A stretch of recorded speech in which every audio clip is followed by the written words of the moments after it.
everyone and welcome. This is the All 12 Signs video series for the Pisces Full Moon. This is happening on the 30th or 31st of August 2023, depending on where you live. I will be hopefully reading for Sagittarius, Scorpio and Libra in this video. It all depends how long they go on for. Otherwise, it'll just be Sagittarius and Scorpio. I've done a collective reading where I break down the astrology of what's going on with this full moon, the big themes, pulled some tarot, also did an oracle card reading. That was quite a wild video. I can't yeah, can't quite put my words on it, but it was just very, very powerful energy. The overall message was we're definitely getting a cosmic pit stop, a cosmic upgrade. Everything's getting tuned up, and the frequency vibrational energy that we have within us is really getting more in tune into the different dimensions. Yeah, pretty powerful stuff.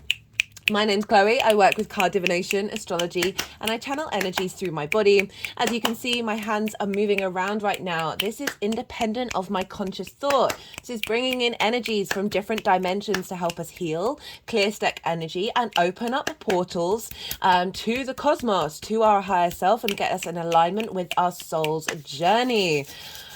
This is all the cards on the table, right? So I like to have as much context as possible. This is what I like to do for the videos, is sort of bring all these modalities together so we can get sort of a bigger understanding of what kind of energy are we playing with, right? What are we having fun with? How are we co-creating? Right, this is I've got a Virgo sun, so like context and nuance are definitely very, very big in my life, and leaning into the not knowing, the going with the flow energy of Pisces is certainly at play here. Right, so in these videos I focus on you. I focus on the inner work, right? How is this energy showing up for you? You are the most consistent thing in your life, right? The more that we understand ourselves, the more we understand and peel back the onion layers of all our response mechanisms, social conditioning, trauma responses, limiting beliefs, all of that, our soul sits right underneath all of that. And the more that we peel them back and understand, hey, wait, no, that's not me, or this is something I want to work on, the more that we integrate. Okay, so I'm not a fan of shaming the ego or the shadow or the darkness. Everything is a tool of the universe, right? And the more that we look at things with sort of no or separation or rejection or fear, those things get really loud in the way that we interpret them, right? The more that we operate from a space of love, respect and empathy, the more that we integrate ourselves, and that vibrational frequency goes out into the world. It affects the people around you. It affects your society. It affects the collective. So you're not just helping you're helping the collective and the universe as well, right? We're all in this together, guys. Right. So this is when like tarot cards, like court cards, I will predominantly link back into you and how this energy is showing up, of how you can utilize this energy, what's showing up, what may be difficult, in order to then learn lessons, and then what energy is coming through to help support and nourish you. And in the astrology, right, so I see the astrological chart as both entirely you and also very much not you at the same time. So in these readings I will be focusing on you. If you wanted a personal reading, we've got a more particular question linked into love, business, or about your relationship dynamics with other people, all those sort of things where it's something separate from you, or a natal chart, do check out the description box where my email address is. Send me a line and I'll get back to you and letting you know. I like to tailor to the client, and let's see what suits you in the moment.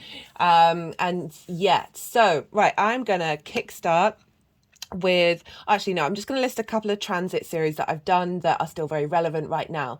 So we've got Venus retrograde, Mercury retrograde, Saturn retrograde, and the nodal shift. All of those transit videos are in their own playlists if you want to go and check them out. These are still energies that are very loud right now. Jupiter's coming up to station retrograde, so I've done a Jupiter direct video, but I will be doing a Jupiter retrograde video at some point in the future. The next transit series that I'm going to be doing is Mars in Libra. Mars is moving into Libra today.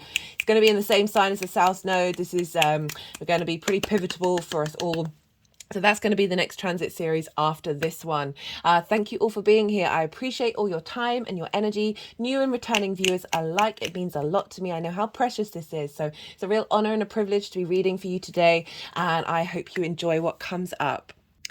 Sagittarius rising. How you doing, Sagittarius?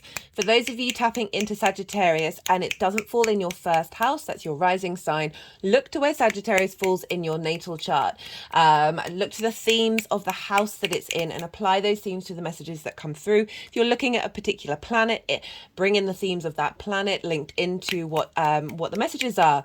It's as if that Sagittarius energy has now moved to the first house, but with all of the energy of your natal chart, the themes of the house, the planets that are in it, and as I said, just apply that to the messages that are coming through. In general, oops, I forgot to put the selenite stick up. Oh, it's been a couple of days, that's for sure. The sun is opposite Saturn at the moment, and it's nearly on my sun as well. So there's a whew. Anyway, right, regardless of whether Sagittarius is your rising sign or not, Sagittarius and Pisces are mutable energy. They square one another. A square is an aspect of Mars. Mars can bring up conflict, drama, frustration, winning at all costs. And the reason why this is because there are three main things that signs can have in common with one another. They've got the baseline, that's the yin or the yang energy, the day or the night energy. That is the sort of the nature in which they express themselves. Then we've got the element.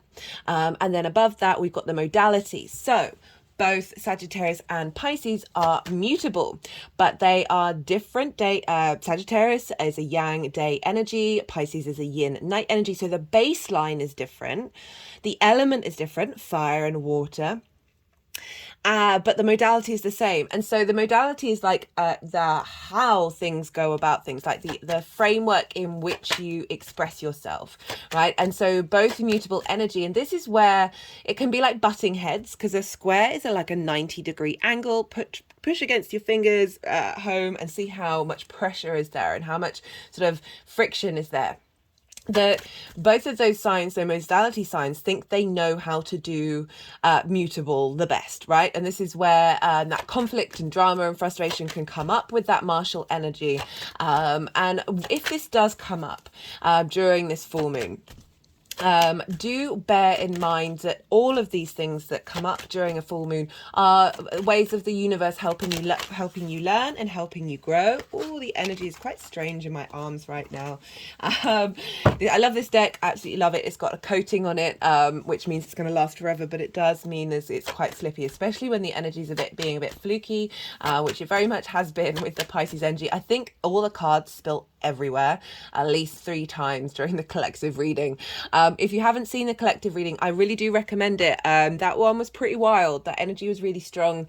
The messages that came through were pretty powerful in terms of integrating and like really bringing in a lot of gifts that are coming through from the cosmos, and that was a lot of fun. Anyway, what was I saying? Right, so that sort of conflict energy, so it's kind of like my way or the highway, and neither side wanting to back down, right? As I said, this is the universe, right? So I find with full moons, like it can be like 3 different layers that can show up, like very prominent ones.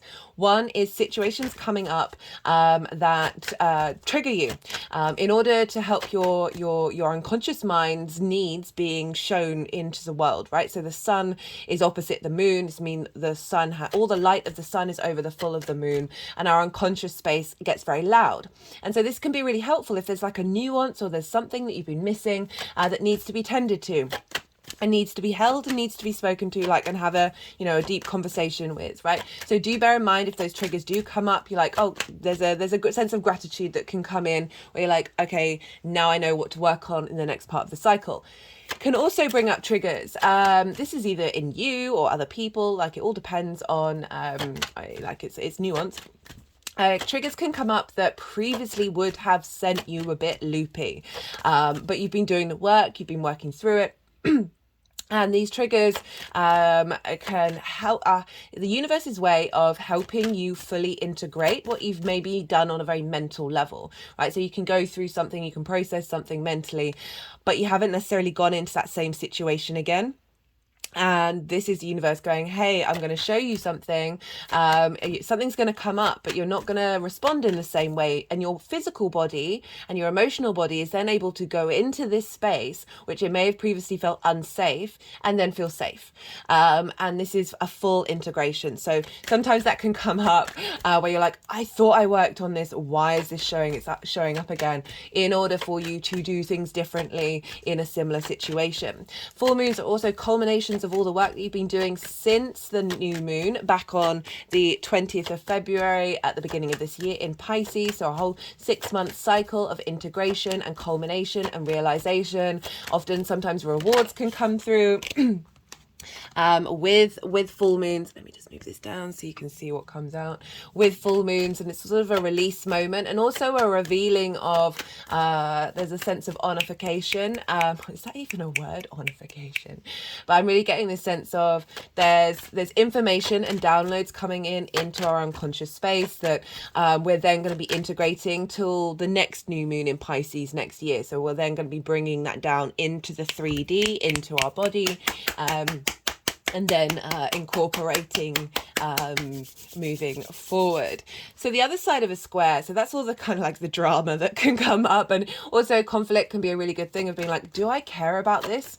I may have like certain thoughts to start off with about something, but then if you sit with it and you're like, this doesn't matter in the long term, this is really irrelevant, like why do I need to engage in this energy? Like those sorts of things can be really, really helpful to help you understand yourself and understand how to tend to your emotional needs, that moon energy, from a very deep intuitive, like a deep soul intuition level, rather than the sort of the more sort of instinctive needs that we have through survival and fear modality.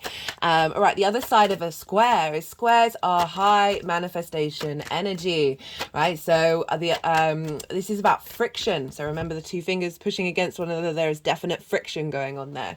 Without friction, this linear 3D time frame construct reality that we're very consciously aware that we're a part of wouldn't exist in the way that we understand it, right? Without friction, atoms wouldn't rub up against one another and create time and space. So squares they're hard aspects, so they can bring up difficult hurdles that you need to jump over, but once you sort of navigate those, you're really creating a very strong foundation moving forward. So this is big manifestation energy. And Sagittarius, right? So as I said, this is squaring your Sagittarius energy. So that's across the board. But for Sagittarius risings, this is happening in the 4th house.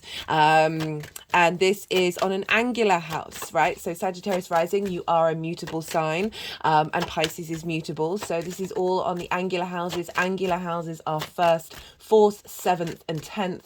These are the pivot points of the chart. They mark our, like, sort of the cross, the foundational cross that we have in our chart, the structure, the support that we have, and they're also very, very powerful houses.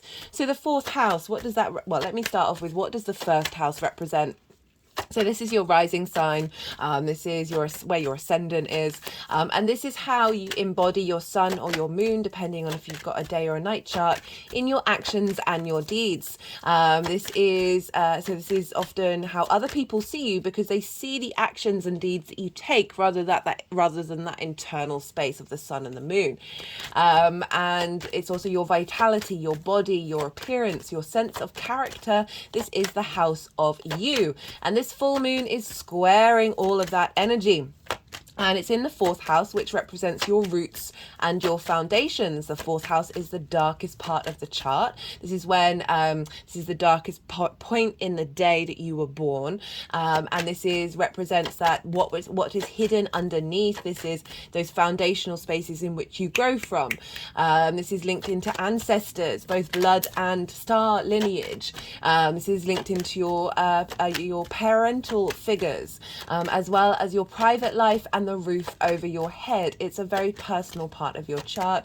And we've got a full moon here. We've got a culmination of what you've been striving for since the end of February at the beginning of the year. But this is the first moon with Saturn in Pisces. So this has got a little different flavor that we've had for lunations in Pisces since the last 30 years. So this is a big shift in the dynamic. And this is really bringing to light where your structures may be a little unsteady, right? Saturn's coming through. This is why I recommend the Saturn transit series. There's two. There's one where I did the direct motion, but in the introductions of those, I broke down in a lot more detail about what Saturn means in Pisces and all the other things. And then there's a second series that's about the retrograde itself, which is happening until the beginning of November, I believe. So we've still got a little while with that energy. So Saturn's retrograde, so Saturn's going over old territory. Saturn likes to stress test things in order to make sure that your foundations are strong for the next part of the cycle. And this is in your 4th house, so really having you question your inner integrity on the way that you operate in your home life and your private life. This is also linked into, as I said, Saturn is about cause and effect and authority, right? It can bring up a sense of trying to strengthen your authority, perhaps by separating yourself from authorities that have had some power over you in the past. There may be a sense of isolation or going inward that you have in your private life, or this sense of separation from what you call home. Saturn moving through the 4th is very much giving a lot of structure to that which may have felt boundless, right? Really being able to bring structure into the magic, which I really do love for all of us collectively. And now we've got this full moon, the first lunation in the sign of Pisces with Saturn there. Very interestingly, the new moon that we had on the 20th of February in Pisces was also with a Saturn conjunction, but Saturn was still in Aquarius. Now we have it with Saturn retrograde in conjunct this full moon. Yeah, there's a lot of light being shone on where you're headed, and how I just, also getting a lot of support coming in from your lineage as well. There's a lot of illumination in your unconscious mind, your emotional body, that is a lot of energy is from that 4th house, those roots and foundations, is able to kind of talk to your unconscious space and talk to your intuition and really bring in a lot of downloads in your private life. You might find yourself spending a little bit more time in your private life and focusing on what it is foundations mean for you. So that's not just linked into a family, that's very much your personal foundations. Where do you come from? Who are you?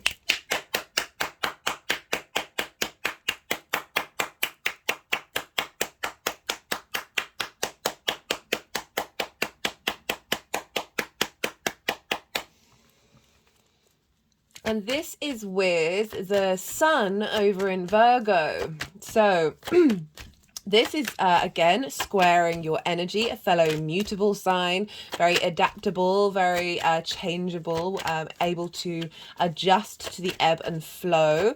And the sun is there with Black Moon Lilith, right? And so we've got Saturn, which represents integrity, responsibility, duty, karma, cause and effect, right? Combined with that moon of instilling some integrity, and understanding of the long term, and the sense of duty to your intuition, duty to your needs, and how you nourish yourself, and a culmination of the gifts that come with that we're then moving into the next part of the cycle. Well, we've got the sun conjunct Black Moon Lilith. This Black Moon Lilith was involved in the new moon in Leo. Also conjunct that new moon, so she's been very prominent in this particular lunation cycle. And Lilith mythology is, I do really recommend going and checking out. There's a lot of nuance around the Lilith mythology. She's but in essence, imagine being told you can't do a thing by somebody who is doing that thing, and you've racked your brains and you're like, there is genuinely no legitimate reason why I can't do the thing that person is doing. So you go and have a conversation with them and say, hey, let's have a chat about this. Let's treat each other like person to person. Let's be upfront and like communicate about this. And that person goes, no, this is just how it is, and it's not going to change, and it doesn't matter what you say. This is always going to be how it is. The Lilith energy will pack up her bags and leave. right? Because she's not a fan of hypocrisy. She's not a fan of hierarchies that don't make any sense. She wants to be free to do what she needs to do that is respectful and not causing harm and, you know, is consensual. And if that's not going on, she's leaving, right? So we had that with the new moon, with that Leo energy, with that Venus retrograde of really helping us empower our heart space. And now we've got it with the full moon, which is saying, how do we we're bringing a culmination of that if we're just doing the little new to full moon cycle. We're bringing a culmination of that in terms of that collective energy. We're really reinforcing that. And that can be really uncomfortable. Like that can mean that you're navigating certain energies that where you may have settled in the past, where you may have conformed a bit more and gone with the status quo, making sure a bit more everybody else is happy, or keeping the peace, right? This is more kind of like, well, is that serving us in the long term if we are ignoring our own boundaries, ignoring our own, honoring our own, basically respecting and being in adoration of yourself from a very healthy place, rather than the unintegrated shadow aspect of that, of really being able to say, no, this is what I'm worth, this is what's important to me, and this is sort of a culmination of that sort of beginning of that integration with that new moon that we're having. So Lilith is conjunct the sun. And the sun, so she's, the energy of Lilith is feeding into the sun, that's feeding into this new moon. So the full moon is when the whole light of the sun is feeding on to the moon. I often find with full moons that we look to where the sun is to get some kind of clues to what is going on with this full moon. And you have Virgo over in your 10th house of your career. This is the highest part of the chart. This is where the sun is at its peak on the day of your birth. And this is your life purpose, right? So this is your guiding star, your North Pole, right? That thing that magnetizes and pulls you forward in the world. It's also linked into career, but I always like to prioritize the life purpose part, because not everybody's career is going to be a life purpose, right? Their career can often facilitate a life purpose. I've been using the example of, say you want to create the most beautiful garden. And this is what brings you joy. This is what nourishes you. This is what you're pulled towards at all times. And that career is facilitating that in order to help you be able to achieve that in life. So it all very much does vary. Can be absolutely anything. And this is also about your reputation. This is how other people see you. This is how the big outside world sees you. And it can be linked into bosses. But let's just focus back onto life purpose. So Lilith is feeding energy into the sun of wanting you to be able to embody your life purpose. Wanting you to be able to navigate and be able to stand up against hypocrisies and biases that don't make any sense, right? Things that may have been blocking your internal space from being able to bring this into realization. And this sunlight is feeding into your unconscious mind, where your needs aren't being met in your roots and your foundations, of being able to shine a light, whether you're conscious of it or not, of where you want to be headed into this full moon. And this full moon is then bringing gifts from your ancestors, from your lineage, from the root of who you are, into manifestation.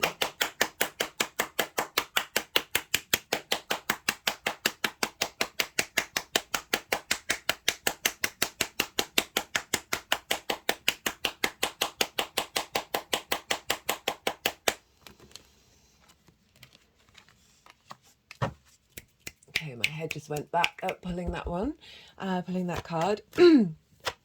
Where was I? Oh, that's made my brain just disappear. Yes, so things may crop up in your understanding of your life purpose that is actually helping you really lean into the gifts that you have at the roots and foundations of who you are. We definitely feel like we're getting a lot of downloads during this moon that are going to facilitate the strengthening and understanding and deepening of who you are at your foundational level, and then how that then all blossoms out moving forward into the career area of your life, right? Mercury's retrograde there. Mercury at the moment, for those of you who haven't seen the Mercury retrograde series, that, as I said, they're all in playlists, they're all easily accessible. essentially Mercury is ruling the whole of the chart, the whole of the skies. And this is because wherever a ruler is of a sign is impacting the signs that it rules. So Pisces is ruled by Jupiter. Jupiter's over in Taurus, ruled by Venus. Venus is over in Leo, ruled by the Sun. The Sun is over in Virgo, ruled by Mercury. Where's Mercury? In Virgo, right? So that energetic transfer of of where the buck stops is with Mercury, because the Sun is now there. And this means every single sign in the chart is being governed by Mercury, except when the moon moves into Cancer and then she's in her own domain. So this is even though this is a Pisces full moon, this is very much being influenced by what Mercury's doing up in the 10th house. And as I said, Mercury is retrograde, went retrograde on the 23rd of August. And this is so nearly a week before this full moon. And so Mercury, this is the first Mercury retrograde in Virgo that we're having with Saturn in 30 years. So there's kind of like a double whammy of a new 30-year cycle coming in. And Mercury is very powerful. It's in its exaltation there. So there's a lot of focus on going inward and being able to understand the details that are around us from our gut perspective, like Virgo rules the gut, in order to facilitate and bring about flow. So the information downloads that are coming in from a very intuitive, very magical, very all-encompassing space of that Pisces is all being pulled back into Mercury, pulled back into that retrograde that is then going to be at the end of the retrograde come into fruition.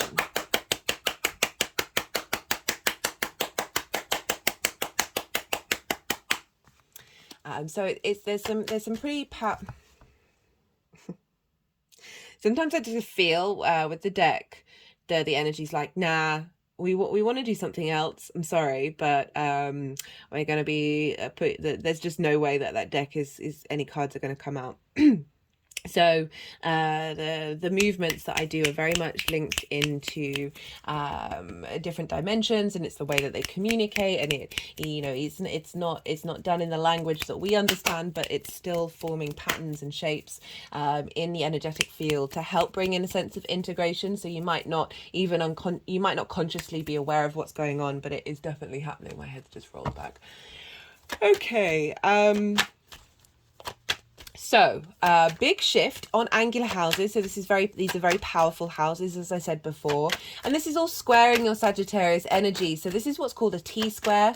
So you've got an opposition. So we've got Virgo, we've got Pisces, and we've got the square, and then you're down here, Sagittarius, and you always want to look to the out point of the bottom of the T. And so your Sagittarius energy of how you embody yourself, right? So really going inwards and understanding your own character, a release of a transformation in the way that perhaps other people see you and you see yourself, and a real sort of embodiment of this very powerful energy of your roots and your life purpose, feeding into your body, feeding into your vitality, and how you move through the world and the actions that you take.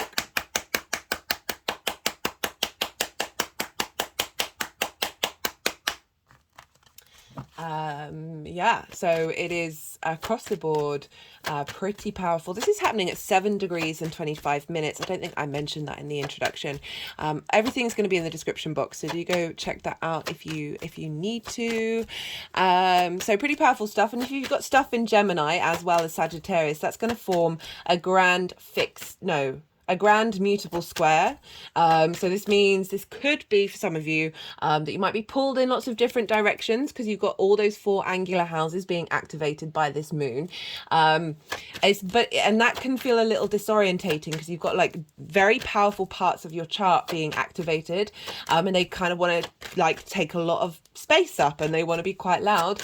So it can feel like with yourself, your one-to-one relationships, your roots, and your forward momentum are all pulling you every direction. I would always say with this that look to find space in the middle, where spirit is, and just allow all of this to flow through you, and find some humor in it, even if it might be a bit difficult. However, on the other side of that is a massive generator, so you've got 4 squares going on, so that's that ability to manifest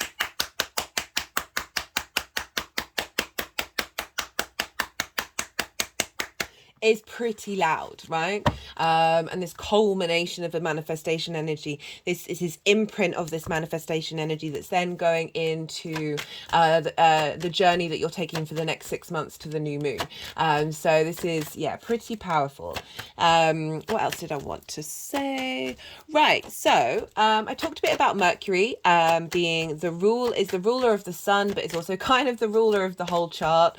But let's talk about Jupiter, because traditionally Jupiter rules Pisces. And Jupiter is over in your 6th house, and Jupiter has been there for a couple of months now, and it's the 6th house is the adult in the room for me. I love the 6th house. It can be a little bit difficult to access, but once you realize, hey, it's actually totally worthwhile being an adult for myself and being able to nourish and support myself from a space of strength, empathy, realness, and love. And this is the house of work, health, and routines. So this is how you work, right? How do you figure things out? How do you embody the way that you work through the world? As well as health and routines, and all of these things can be a little bit difficult to access, right? Getting a routine in can be like we're creatures of habit, and sometimes we can just get a bit slack with things like this, and also taking care of our health, everything in moderation, including moderation. But even still, this is Jupiter's moving through there, helping provide a lot of wisdom and understanding about how you want to move through the world. How do you want to embody the way that you work? Finding wisdom and support around your health, your physical health, and being able to find routines around that, finding confidence and wisdom to be able to express that. So that energy of is feeding into this new moon, this full moon. And so we've got a lot of wisdom and support feeding into this full moon that is establishing everything that Jupiter's trying to teach you over in the 6th house into your roots and your foundation. So a real culmination of this, a lot of energy, adult in the room energy coming in that is helping you understand that you are a phenomenon in your roots and your foundations, and helping give you a bit of structure of how to bring that into what was I going to say? Oh no, it's gone. I do apologize. I've just been reminded, I forgot to mention, I am pulling cards for 3 piles. The first pile is the lead up to this full moon, everything that you've been working on since the new moon in Pisces at the beginning of this year. The second pile is the energy that's coming down from the moon itself. And the third pile is how this is all manifesting moving forward. Right, so there's Jupiter, and Jupiter and Mercury at this time are actually trine one another. So trine is an aspect of Jupiter. Jupiter wants to, so unlike the square, which I've talked about loads, and the opposition, they're both hard aspects, and the square's ruled by Mars and the opposition's ruled by Saturn. Traditionally, they are called the malefics. This can be energy that revolves a little bit more hard work, right? And it can be a little bit disruptive and a bit frustrating, and just a bit, why all the trials and tribulations, right? I love these energies. Most of my chart are squares and oppositions. Yes, it's been difficult, but it's just the ability. Yeah, anyway, I love the energy. However, trines, sextiles, these are soft energies. These are ruled by the benefics. They want to help you out. They don't, all the planets want to help you out. They just go about it in different ways because energy is nuanced and multifaceted. We are multifaceted beings. We have the capacity to be soft and both hard, right? And so a trine. So why is this? This is a free-flowing energy. They're sharing information. So I talked earlier about the 3 different main things that signs can have in common with one another.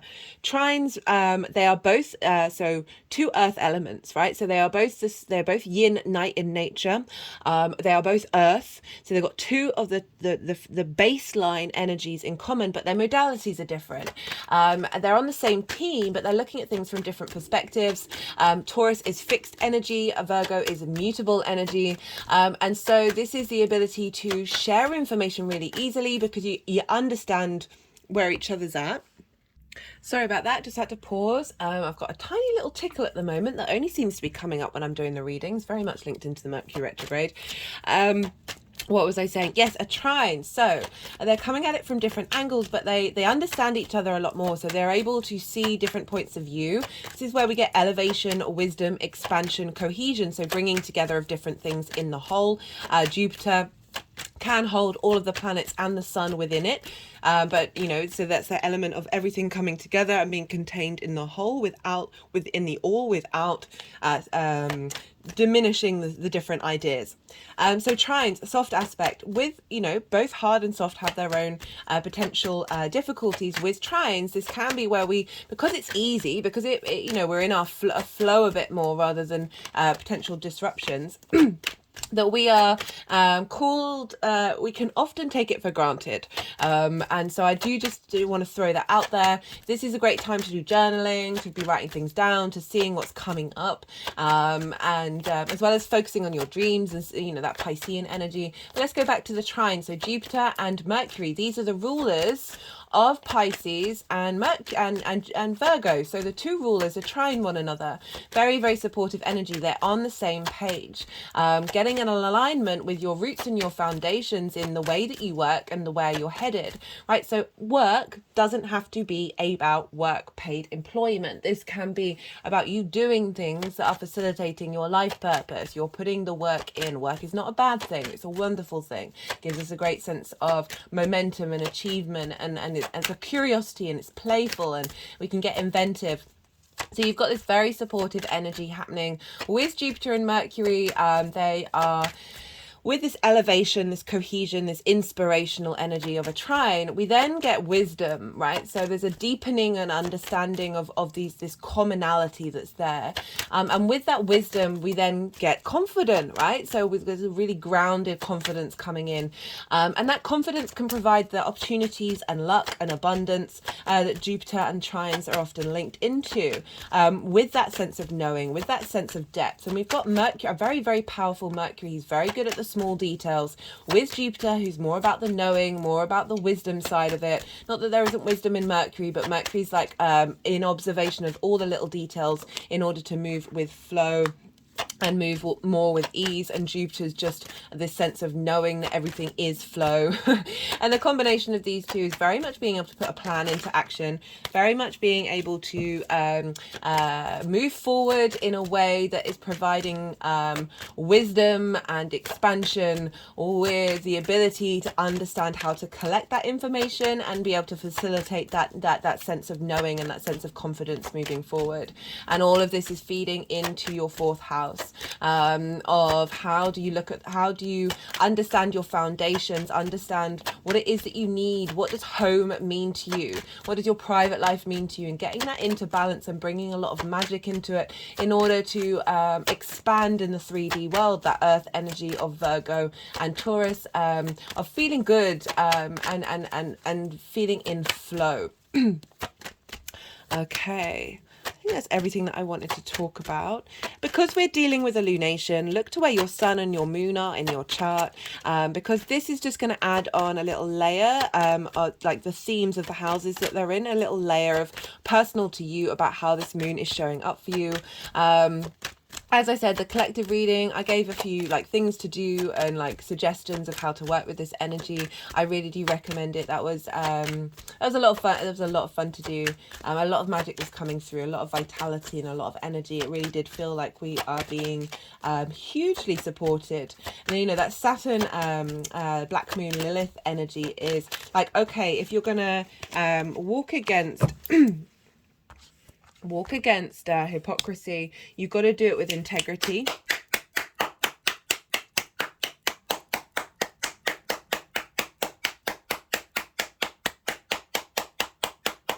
And this is the biggest supermoon that we're going to have this year, so it's really close to Earth. So we're getting very intense downloads into our physical form.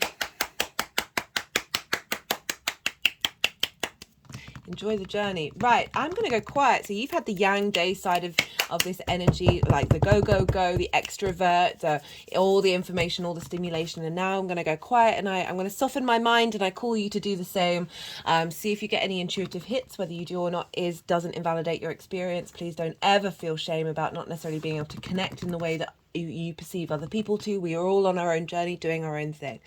The energies are going to want to do some energy work. They're going to want to put the cards into the 3 piles, and then I'll come back round and I'll start talking again. So this is the yin night side of it. This is the rest side of the reading. We're allowing all of that to digest, to process, to integrate. So don't try and force anything in your mind. Don't work too hard. Just allow the softening to happen. Without our sleep, without our rest, without our digestion, without our parasympathetic nervous state, we would go absolutely bananas. Right, I'm going to be quiet and then I'm going to let them do what they need to do.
Okay, Sag. Well, we've got a really interesting reading here, and I like it a lot, especially linked into the 4th house of roots and foundations, because I forgot to mention that the 4th house can hold a lot of trauma, because it is linked into that sort of where you grew up, the family home, and it doesn't really matter what our parental figures do or have whoever's your caregiver. They mess us up one way or another. So that's why there's a lot of limiting beliefs and trauma responses can be found in the 4th house. And we've got the 2 of Pentacles with the 8 of Swords, sort of acknowledging that there has been some interference, right? The 8 of Swords, this person has been placed in what they think is a cage, but it isn't a cage. So this is kind of acknowledging that a lot of our internal mental space are cages, but they're an illusion, right? We have the capacity to walk out of these cages. But it's kind of feeling that maybe with that Saturn transit, that you may have been really questioning these and working through them. There's a sense of, because you notice you've got the castle in the background, also perhaps feeling like you have been isolated away from your home, like what home means to you. And this has caused you to go inward, caused you to really find some inner depth with the water here, and figure out what that means to you. How with this isolation, it's really bringing up a lot of of being able to find a deeper resilience, not resilience is the wrong word, a deeper comprehension and understanding of the illusions that you may have had around what it is that you need from your home, what it is that you need from your private life, what it is that you need to feel safe, to feel secure. And this feels like it's being, so that, remember, this is all from the new moon in February. And Saturn moved into Pisces during that phase. We've also got the Two of Pentacles, and this is kind of like trying to find balance in survival mode. There's an acknowledgement of needing to juggle different things. You're juggling different ideas. You're maybe perhaps juggling different homes as well. Like, where do I want to go? Who do I want to be when I get to that new place? And whether that's a physical place or a certain emotional space within you, about how you connect to your foundations, what, you know, and working, and perhaps working through not only this, but also working through the sense of survival mode, right? Look how big the waves are. I always point to this ship and say, imagine being on that ship. You're in a space of movement, like the two, like the juggler here, but it's not necessarily that you're thriving. You're not being present in a way of there's a joy there. There is a sense of survival, right? What have I got to do to survive in this moment in order to make sure that all of these things that I'm juggling are going to stay up and I'm going to be able to survive? This is really saying you've been working through these potential, you know, Saturn being in the fourth can bring up these questions of, how am I being integral to myself and my own sense of authority? Where am I being blocked by other perspectives and other ideas and limiting beliefs that no longer serve me anymore? And you're navigating yourself through that journey.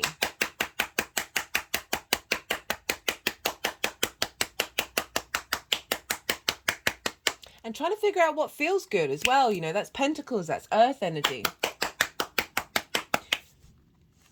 We have for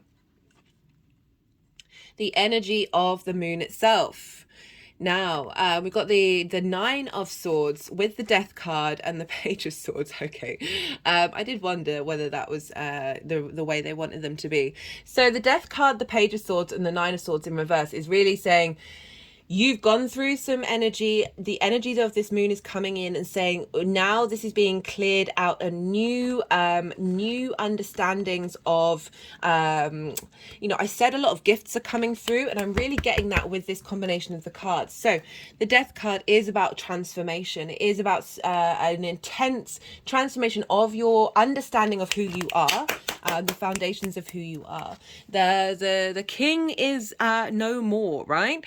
This represents things that have had authority over you. This may be limiting beliefs, trauma responses linked into those parental figures that or things that you've taken on from your ancestors, be that blood lineage or star lineage, that are no longer serving the journey that you're headed on and where the momentum that you're moving into.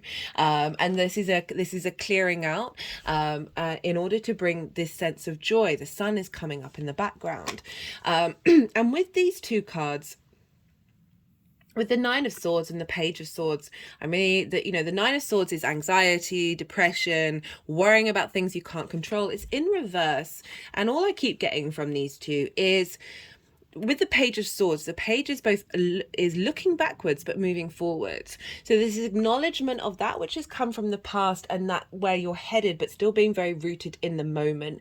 And with the sword, the court cards of the swords, they've all got birds, and the page has the most birds.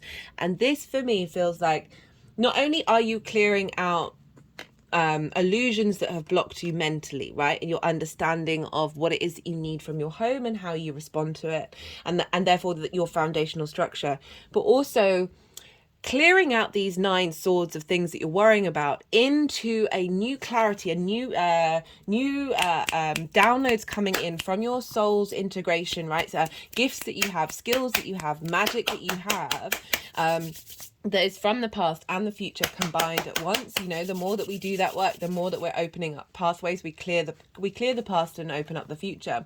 So this really feels like there's things not only happening on a sort of more conscious 3D level, of clearing out frustrations, anxiety about what home feels like to you, what it is that you need from your private life, but also very much bringing in, you know, pages. They bring in messages. They are heralds, mind, energy, new constructs, new ideas, new frameworks in which the magic can flow through. And a re-remembering of past skills that are being birthed at this time. They are being brought into the world from the transformation, that cycle of life, death, and rebirth. Right, pages are the youngest court cards. They're very excitable. They're very there's a usefulness to them. There's a freshness to them. So it definitely feels like there's some freshness coming through. How this energy is manifesting moving forward. We've got the Hierophant and the Ace of Wands. So the Hierophant is linked into Taurus. That's where Jupiter is right now. And the Ace of Wands. This is a beautiful combination after this, which can, like, I'm not getting a heaviness from it. I'm just getting like, you've been working through some stuff. It's needed to be worked through, and you're coming out the other side of it. There's a completion of this understanding, and therefore an integration. Because the Hierophant is like, be your own guru, but it's had to go through certain stages, and it's linked into book religion, so it can be like reading scripture, but however you want to interpret that study element of it, to get to this point of really knowing yourself and knowing your own innate wisdom. You have the keys within you, and you're being able to share this, right? There's a sense of community here. But what I'm really getting is this real sense of commitment to the wisdom and the spirituality that you have within you, however that looks for you. Spirituality is just connecting to something that is bigger than you and working with it and understanding that you are a part of it. There's a real strength coming in. You've got that Taurus energy of the 6th house of how you work, of really wanting to embody this sense of wisdom in the way that you go about the world, and that is feeding into this structure and this foundations of who you are. But it's with the Ace of Wands, which is very much connected into spirit. This is a yes. Again, note we've got a castle in the background, very similar to the one on the 8 of Swords, but rather than being bound and trapped, you are now free and virile and creative. There's a real sense of getting passionate and finding passion in your private space, finding passion in your roots and your foundations, that is really giving you the ability to say yes to this new journey from this understanding of who you are. A lot of wisdom coming in, this integration of the skills that you have that you're then able to share with others, but it's coming from a very strong foundational place. And there is a sense of knowing your own inner sovereignty, your own inner divinity. It's also commitment here with the Hierophant, with the Ace of Wands, of committing to a new sense of passion and virility and spirit, that creativity that you can bring to your foundational space. And remember, this is feeding into your 10th house. This is all feeding into your 10th house of your life purpose, of like really being able to commit to a new, refreshed journey after having gone through some difficulties. I'm really liking that for you, Sagittarius. Right, so I'm going to pull a confirmation card. Oh, there we go. Surrender. Interesting. Surrender to the change. Allow this all to process. And having the Death card come up, that's a big card. It's a just cut the deck and got relationship change. However this is manifesting for you, this is a relationship dynamic with perhaps your ancestors and your star lineage of blockages that may have been got in the way, that you're focused more on the 3D, and this is clearing out a lot of stuff in order for you to be able to access the support that you have around you. And with that, knowing that you are supported, you're confidently moving into the next part of your journey. Surrender to this new dynamic that you have with your foundational space, with your private life, with your home.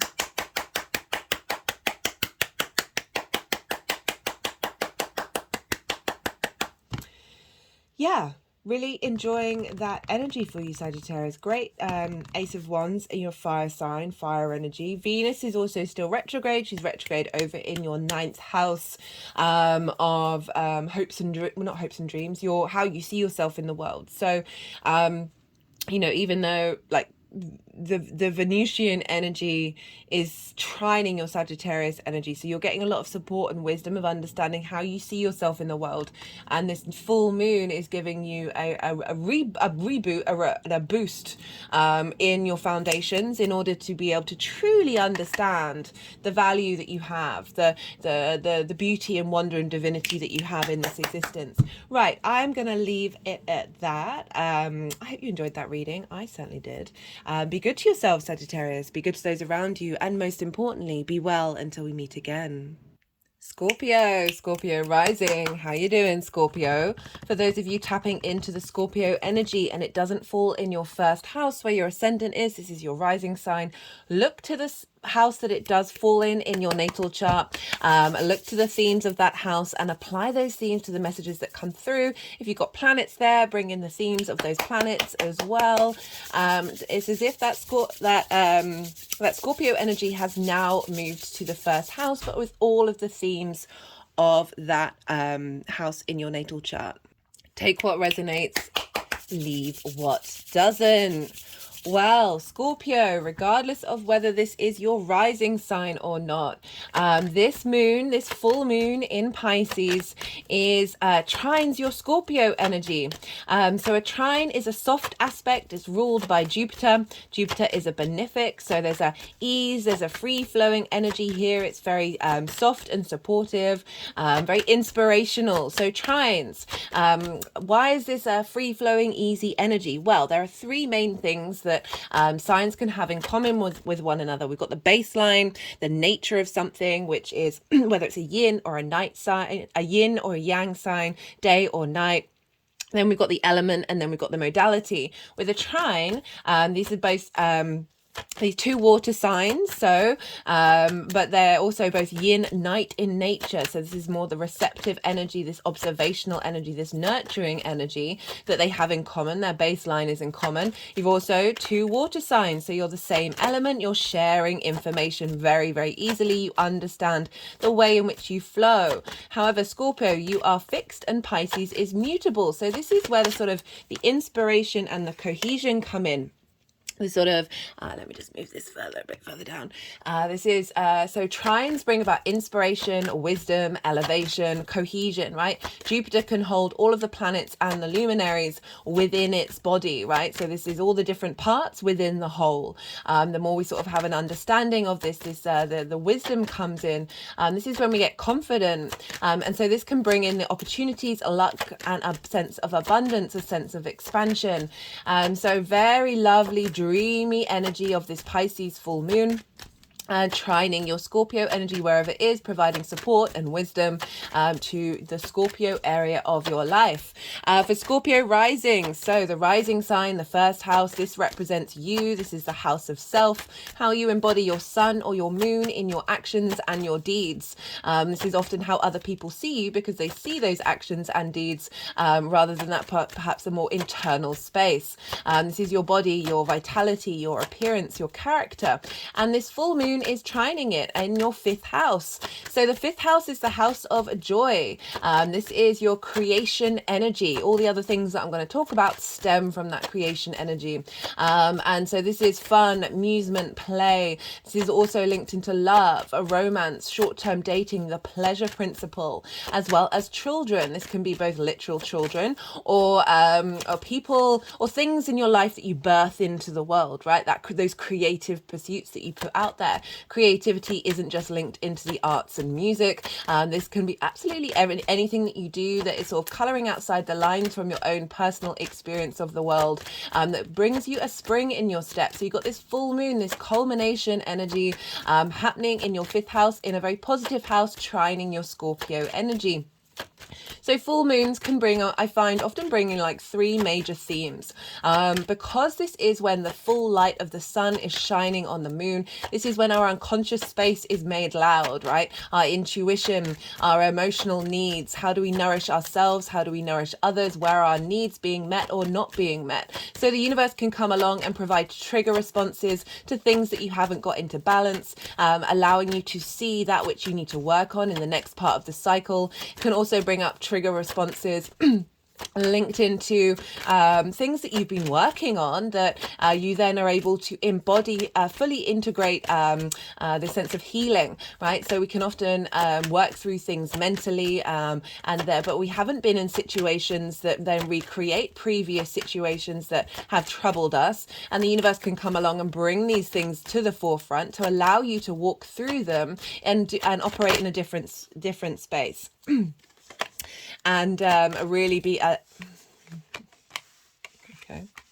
Really allow this sort of full emotional, physical and mental integration to help you release that energy and transform it. Full moons also represent culminations, celebrations, downloads. As I said, the sun is shining on the moon, so we're getting a lot of downloads happening at this time. I've done a collective reading, which I really do recommend. That reading was wild. I felt very enlivened by it, and I break down the astrology of this moon in more detail, the major themes, as well as pulling collective tarot cards and oracle cards as well, which are all scattered around the table to help bring in that energy. So I do really recommend that. And so this full moon, as I said, culminations of everything that you've been working on since the 20th of February when we had the new moon in Pisces. So marking the end of a 6-month cycle, but also get a lot of downloads, a lot of celebrations of what we're then moving into the next part of the cycle, this imprint that we're then going to take us to the new moon that we'll have in Pisces next year. For this full moon, for this full moon, love this deck, very slippy, but it's great because it means it will last forever, or at least a long time. What was I going to say? So the full moon in the 5th house, so a culmination of you understanding your creative energy, getting a lot of downloads from the cosmos to integrate magic into this form, very much a culmination of how you've been engaging with pleasure and what brings you joy in your life, working through things that may have been blocking that, especially with Saturn having moved into Pisces now. This is the first lunation that's happening with Saturn in this sign in the last 30 years. So this is really potentially marking a big culmination of the last 30 years as well. However that resonates for you.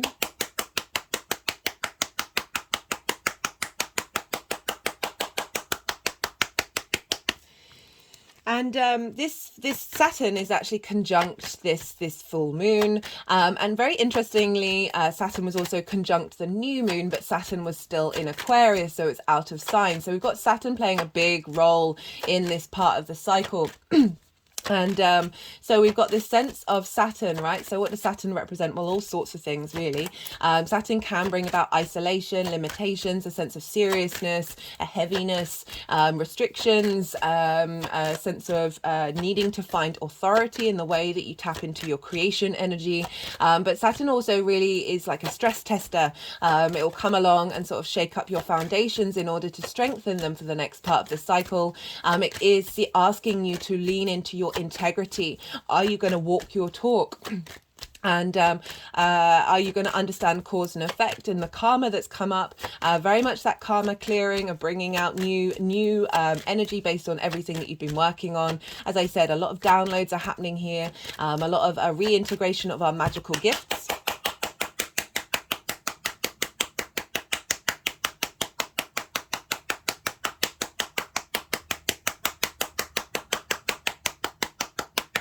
Just gonna have to pause for a second, Scorpio. I do apologize. Sorry about that, Scorpio. The weather has dropped the temperature has dropped quite significantly here in the UK this morning, and I've got, it's not quite Raynaud's disease, but as you can see, my fingers are starting to turn white, and so I've just put on something a bit warmer. Really haven't quite adjusted to the temperature change. What was I saying? So Saturn being in your 5th house, there may have been, I do recommend, I've done a Saturn retrograde series. I've done 2 Saturn in Pisces series. The first one, I really went into a deep dive of what Saturn meant in Pisces, and the second series was all about the retrograde, and Saturn's going to be retrograde until the beginning of November.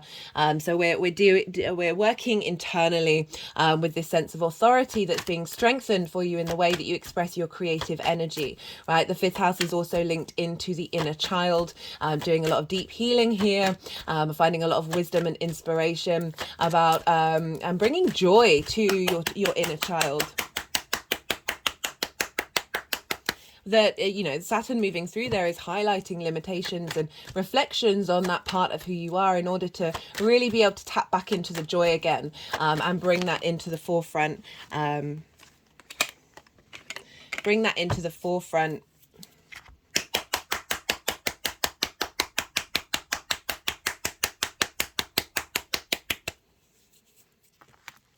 At this full moon, this sort of culmination of everything that you've been working on, as well as I said, as well as those downloads. So a reassessment and a completion of a particular cycle linked into your pleasure principle, linked into what it is that brings you joy, and finding resources within you that were deep inside your soul energy that is now being integrated into the next part of the cycle. And this is all trining your first house. So this is trining how you embody that, right? So this culmination that we're getting with this full moon is then feeding into your ascendant energy and whatever you have in Scorpio, that's bringing about a sense of wisdom and inspiration in the way that you then, for Scorpio risings, embody that in your actions and your deeds. So a real release here. You know, we've got water here. You're Scorpio, you are water as well. So this can be really tapping into the emotional body, and deep, intense sensitivity. But with Saturn conjunct the full moon, it really is bringing structure to the magic. And finding and bringing in integrity and an honoring of your soul contracts and the magic that you have underneath that, and pulling that forward into the next part of the cycle. And we've got the sun over in Virgo, and it is conjunct Black Moon Lilith. These are the two sort of major things that is going on with this full moon. They're not really talking to the other planets as much, but Black Moon Lilith played a key role in the Leo new moon as well. And I really recommend checking out her mythology, because she's quite a very nuanced, complex energy. She's taken on a lot for us collectively.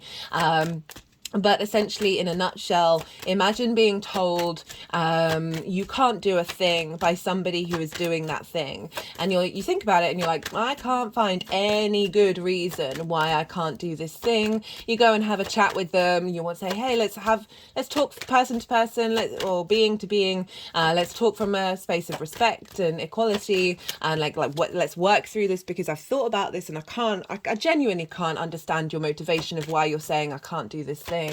And that person turns around to you and says, no, we're not going to have a conversation. This is just how it's going to be. And this is it. Like, there's no wiggle room. Lilith will then pack up her bags and leave, because she's like, well, I've tried to have this conversation. You're saying you're not going to budge. This is invalidating my embodied experience for no good reason. There's no harm involved here. And I'm going to leave, right? So she's very much anti-hypocrisy, anti-hierarchical structures that don't make any sense, and biases that don't work and don't support anybody other than one out of the all, right? So Lilith is conjunct the sun. And so Lilith is providing a lot more a lot more strengthening of our ability to embody our own vision, right? The sun is very much about vision, animation, purpose, and really the sort of the vitality that we have. And this is all in the 11th house. And the 11th house is the house of good spirits. And this is, again, another positive house. And this is sextiling your Scorpio energy. So we've got a trine from the moon and a sextile from the sun. A sextile is an aspect of Venus. Venus wants to bring about creativity, love, appreciation, value. So they're both yin, night in nature, but they're different modalities and different elements. So this is where we get brainstorming coming through, a sense of appreciation and value with how you embody yourself. And the 11th house is your hopes and your dreams, your friends, groups and alliances, as well as reaping the benefits from your 10th house, which is your life purpose.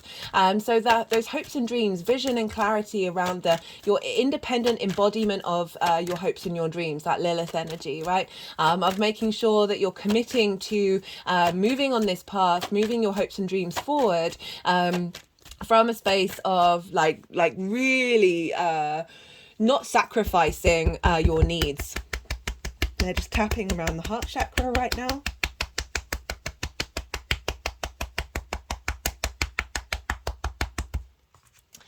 And so very, very powerful stuff. As I said, Lilith was involved in that Leo new moon. So we're now getting an integration of that heart space into, and in your career, into the way that you operate on a creative basis.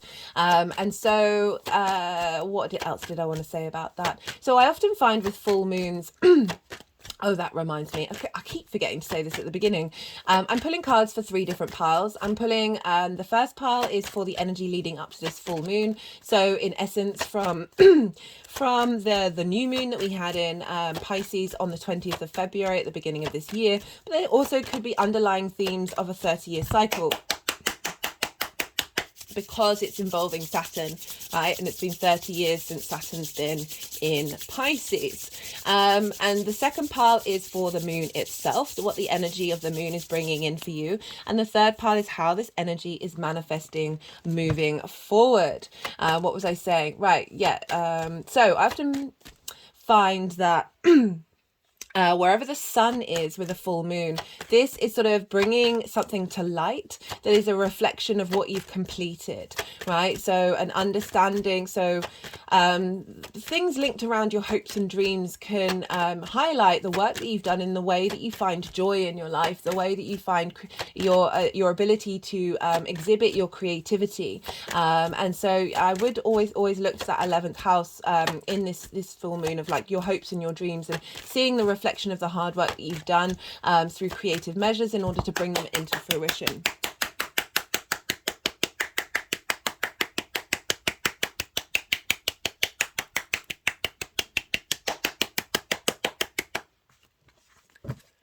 Pretty powerful stuff, to be honest. What else did I want to say about this full moon? I mean, I'm just trying to make sure I'm doing this in order. Okay, right. So the moon itself is over in Pisces with Saturn again, so getting a lot of integrity and responsibility and duty, but you know, with that Lilith opposition of like really finding the embodiment of pleasure in that, and in the way that you operate from your hopes and your dreams. And Pisces traditionally is ruled by Jupiter. And Jupiter is over in Taurus, which is your one-to-one relationship, Scorpio rising. This is the house of other, opposite the house of self. Jupiter's been there for a little while now. This is linked into business partners, one-to-one clients, intimate friends, as well as more long-term committed intimate relationships. So it is Jupiter's providing wisdom and support and understanding, okay, what is it that you need from these in order to be able to be in balance, right? Jupiter's providing a lot of opportunities for you to reflect on these things. It can often test your faith. I've done a Jupiter in Taurus transit series. I do recommend, if you want to know a bit more about that, because it is in an angular house for you, Scorpio rising, which is 1st, 4th, 7th and 10th. These are very pivot points. It's going to be opposing your ascendant, so there is going to be a sense of through this opposition you may get a lot more understanding of how you want to be in one-to-one relationships as well. And Jupiter's ruling the moon of your creation energy, so wanting you to find a depth of wisdom and understanding in the way that you express your creative energy, a sense of expansion and abundance in Taurus, which is ruled by Venus, which is sort of that pleasure principle, those physical senses. How do you feel good in these one-to-one relationships? Perhaps bringing the wisdom of your creativity into those one-to-one relationships. It's just kind of generally about dealing with people on an intimate level and how you show up for that. So this creation energy that's being boosted right now for you for this full moon is being influenced by the fact that Jupiter does want you to expand in your one-to-one relationships and be able to bring that magic into those one-to-one relationships as well. And what else did I want to say? So that is opposing your Scorpio energy. So it is calling you to bring that into balance and bring that into unity. And Jupiter is trying trining Mercury, which is the ruler of Virgo, and they are so the two rulers of this lunation are trine one another. You know, I've already talked about that trine energy. This is so the other trine was in water. Now this is an earth trine, both yin and night in nature. So this is a very sort of allowing things to absorb, allowing things to digest. This is all about sort of long-term thinking as well, and long-term nourishment. And that Mercury trine Jupiter, Mercury being in your 11th house, like I talked about, where the sun is, of your hopes and your dreams, of getting the understanding the small details of what's coming up around that, and what's being brought into being, and providing inspiration and wisdom, and expansion around your ability to communicate your hopes and your dreams with intimate partners, like the way that you deal with that those one-to-one relationships. As I said, that can be in work, friendship, or more romantic relationships, particularly because we are also dealing with the 5th house. You know, I do say in the introduction I like to focus on how this energy is showing up for you, but this can be a real deepening of an intimate partner, from a real re-understanding of your pleasure principle. For those of you who are in long-term committed relationships, those of you who are seeking it, this is instigating a boost in that area in order for whatever relationships come up in the future to be navigated from the depths of that pleasure principle, and the wisdom and expansion and opportunities coming up with people who may come into your life in that regard that are linked into your hopes and your dreams. This could very much be a real reboot in that area of your life, as well as releasing old traumas linked around those things as well. Around how you understand your pleasure principle and you understand the wonder that is your creation energy. So Mercury is very much about the flow energy for me, and what kind of information we're collecting in order to facilitate flow. Mercury is retrograde. I've done a Mercury retrograde series. I love that one so much. That was beautiful. And again, this is the first time we're having a Mercury retrograde in the sign of Virgo for opposite Saturn for 30 years. So big turning points here with these transits. And Mercury, since the sun moved into Virgo, which was on Wednesday the 23rd, so this is kind of almost a week before this moon, and it happened just before Mercury went retrograde. With the sun moving into Virgo, this essentially means that Mercury is kind of like governing the rest of the chart, governing the rest of the skies. And the reason why this is because whatever's going on with the ruler of a sign is impacting the signs that it rules. And so we get a kind of like an energy transfer. So the moon is in Pisces, ruled by Jupiter. So wherever Jupiter is having an impact on that moon. However, Jupiter's in the sign of Taurus, ruled by Venus. Venus is in Leo, ruled by the sun. The sun is in Virgo, ruled by Mercury. And where is Mercury?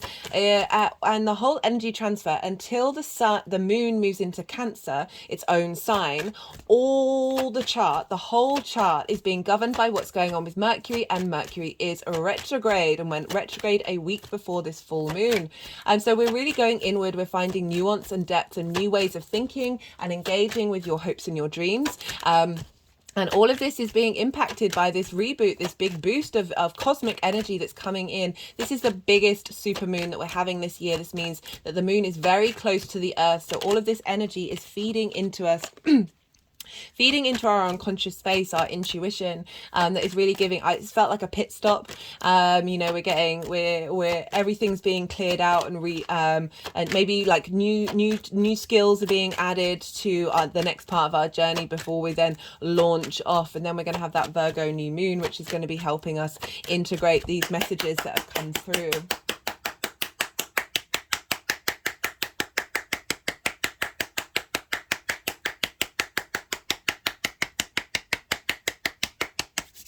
So even though this is a moon in Pisces, everything's sort of flowing back to that Mercury, and Mercury is retrograde, as I said. Retrograde's about going inward and reflecting and going over details, and finding depth and finding new ways of doing things. So I really do like this, even though it's a culmination energy. It is still this culmination of the journey that we've been on is then feeding into Mercury, who's then going to really harness that energy in its retrograde.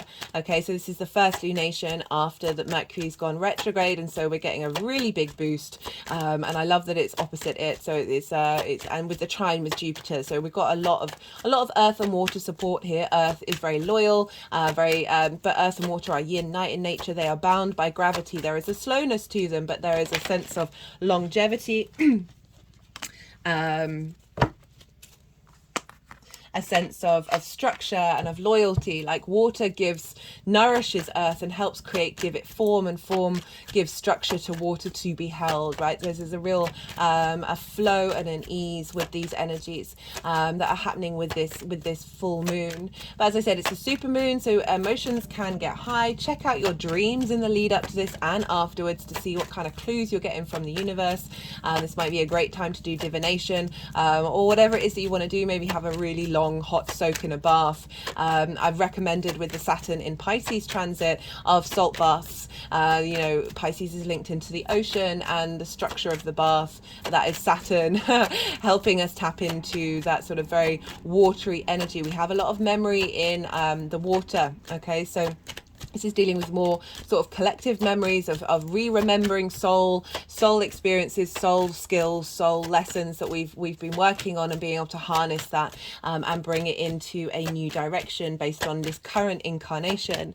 I would look to where your sun and your moon are in your chart, right? Look to the signs that they're in, the houses that they're in, and the themes of those houses, because those themes can crop up in relation to this moon that are going to add on a layer of understanding on a personal level outside of the sort of more general reading, that are going to help you understand what's showing up for this full moon.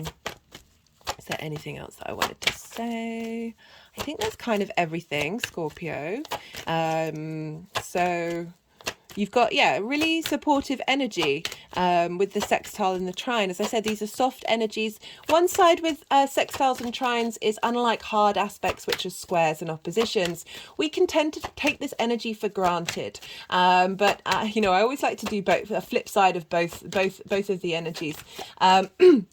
Of how these work. But this is a full moon, so I would say, like, maybe just allow yourself some space to meditate, allow yourself this ability to tap into the softness of it all, and let it all digest within you, and not necessarily forcing events to happen. Having the full moon in your 5th house can mean that you might want to go out and do something fun, something that brings you joy, to sort of tap into that energy.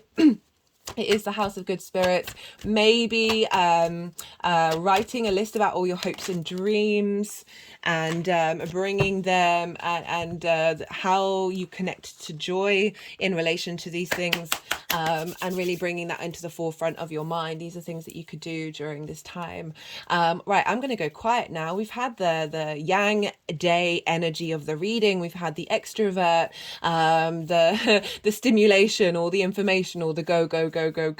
Now I'm going to soften my mind. I'm going to go quiet, because I'm going to do some energy work with the energies. The energies are also going to want to move the cards into the 3 piles. And so I'm going to go quiet. I ask you to soften your mind as well. Don't try and force anything. You just had a lot of information. Just let it all settle, let it all digest. And then see if you do get any intuitive hits. If you don't judge yourself for it. We're all on our own path. It's not always going to crop up.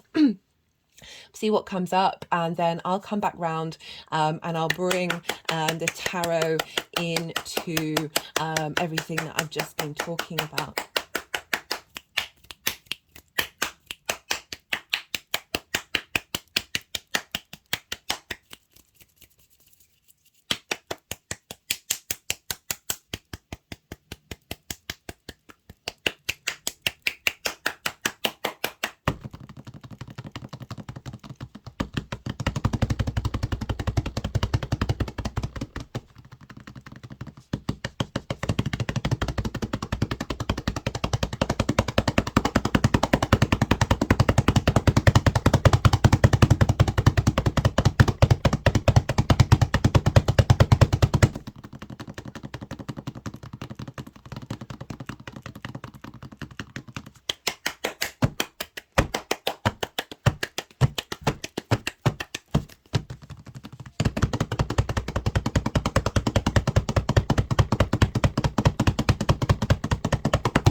Well, Scorpio, okay, we've got a lot going on here.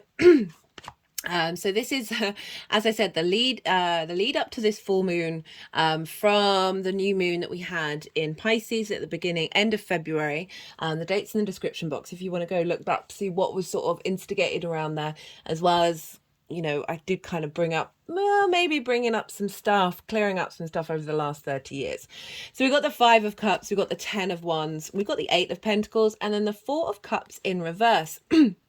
So we got the 5 of Cups here. This is dealing with grief, right? This is dealing with lack, right? No, focusing on that which has fallen over rather than that which is still full. Grief is a very understandable experience in our species, right? So the 5th house is the house of joy, and the 3 of Cups do represent harmony and joy. So this is definitely working through energies that have taken away your joy, right? And they've wanted to move on quite quickly.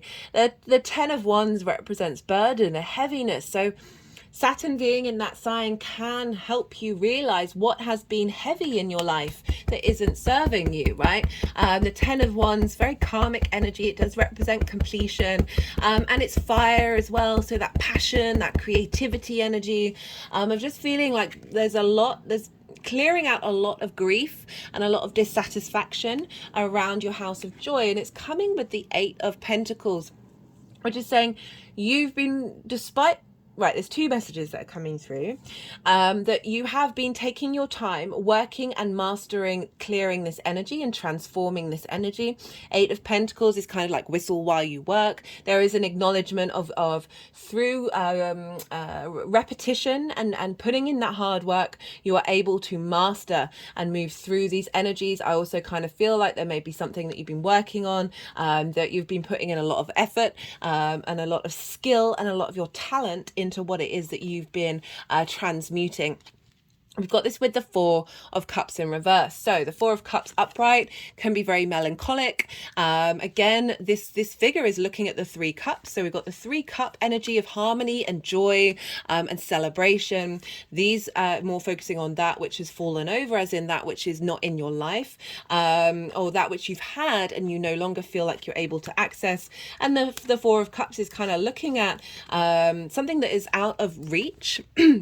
Right, this can be one of the phrases that I like to use for this is comparison is the thief of joy, because this is like perhaps other people having something that you feel like you don't have, and you can get stuck in the melancholy of it, of that heartbreak, and because it's very stagnant energy, crossed arms, very defensive, like this, you know, very much in that space of not necessarily doing anything about it to change that situation. So again, a very stuck in that heavy energy, with the Ace of Cups saying the Ace of Cups is always there. You always have that Ace of Cups within you, and it's coming towards you, but you're not quite seeing it because you're stuck in this heavy space. But it's in reverse. So this is saying that you've spent time navigating these energies, figuring them out, working with them in order to then release this energy, release this melancholy, and now taking action, now trying to tap in to that space of joy, that space of creativity, despite this still potentially being around, and you're still working with it and navigating it. You're looking at things from an emotional space in a different way.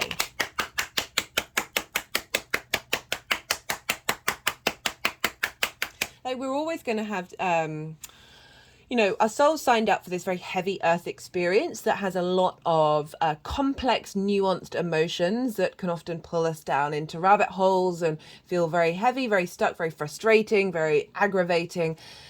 That I find it certainly in my current journey, that despite getting lighter and lighter and lighter in the way that I deal with things, there's still moments, they're still coming up, they're still showing up, but it's how you deal with it. It's how it's not separating yourself from that emotion, not hiding from them, but realizing that they're no longer attaching to you, or no longer stuck in them, like you've got you're no longer holding on to them.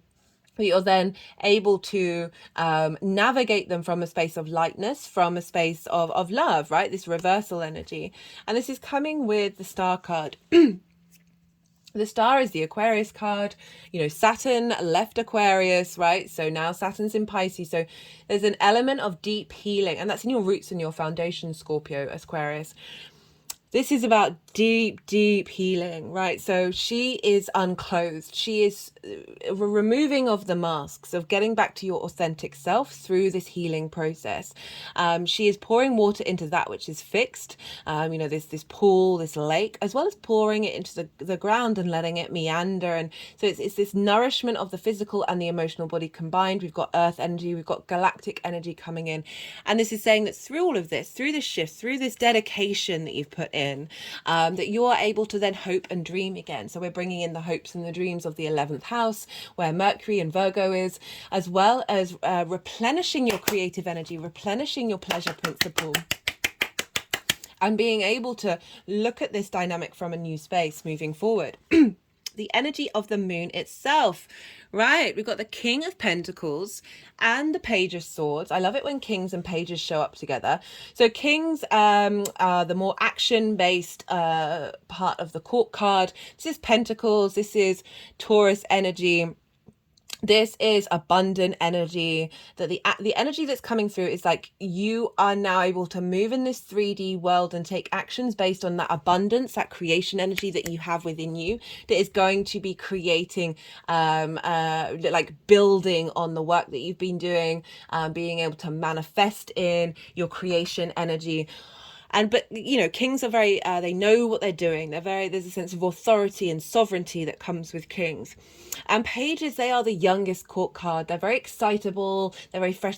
Imagine learning something for a new time, or figuring something out, or coming across something for the first time, and you're so excited about it, you want to share it with everyone. They're heralds, they bring in messengers.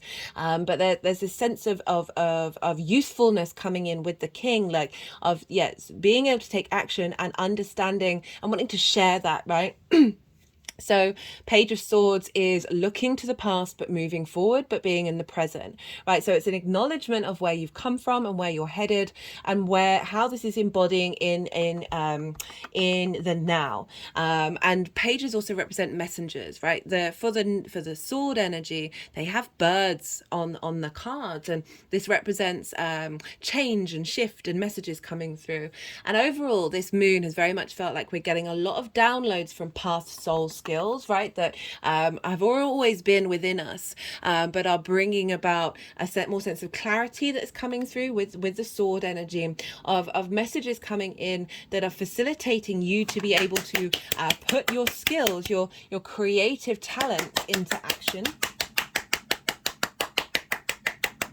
But it's also acknowledging all of this stuff that you've been through and realizing that you are leaving that and you are moving into a new dynamic.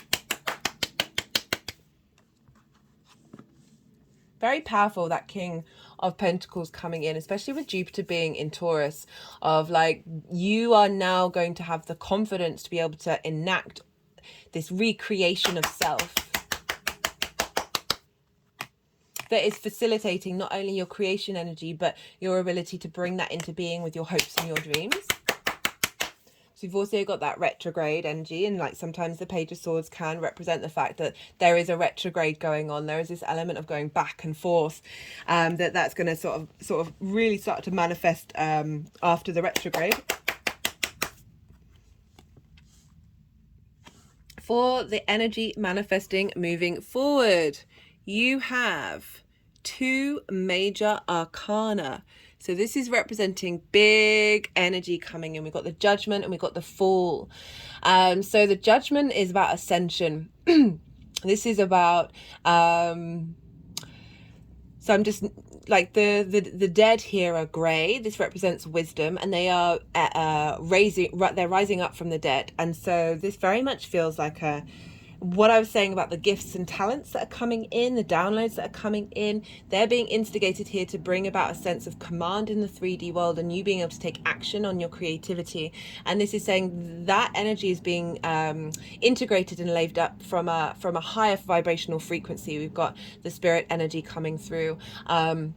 the angelic energy, however you want to look at it, are the mountains, and you've got lots of mountains, right? So this is really starting a new journey in the way that you look at your pleasure principle and your creation energy from a higher perspective. But I love the Judgment, because it is saying there's a sense of ascension, there's a sense of a vibrational frequency shifting and integrating, moving forward, with the downloads that are coming in with the Fool. The Fool is so heart-centered, right? The Fool is so full of joy. It's starting a new beginning, right? So there's a leveling up and a new beginning happening. And again, the higher perspective of the mountains, and this ability to walk through life, the good, the bad, the ugly, like whatever's going on, the Fool acknowledges the pure joy and adventure of existence, right? So often we can forget this when it comes to that fifth house, where we might have limitations around our understanding of how we love and how we share our creativity from past relationships, past dynamics. And this is shifting and changing, of you having done some really deep healing, that you're now able to set off on a new adventure, and be able to really, it's coming from a higher vibrational frequency. Right, let's see what clarification card wants to come through. This is the numerology deck. Let's see what wants to come up for Scorpio for this Pisces full moon. We've got two. We've got creativity coming up for the fifth house. Love this. And relationship change, right? So this can come up. I would like to focus on your relationship change with your creation energy, right? Of no longer being in that sense of lack and that sense of separation, of there's a realignment happening here. But also for those of you where it is linked into that love, that romance, that pleasure principle, of a shift of dynamic that is more in alignment with your soul's frequency in this, and how you're embodying that in this 3D incarnation. Also with children relationships, a new dynamic change with children.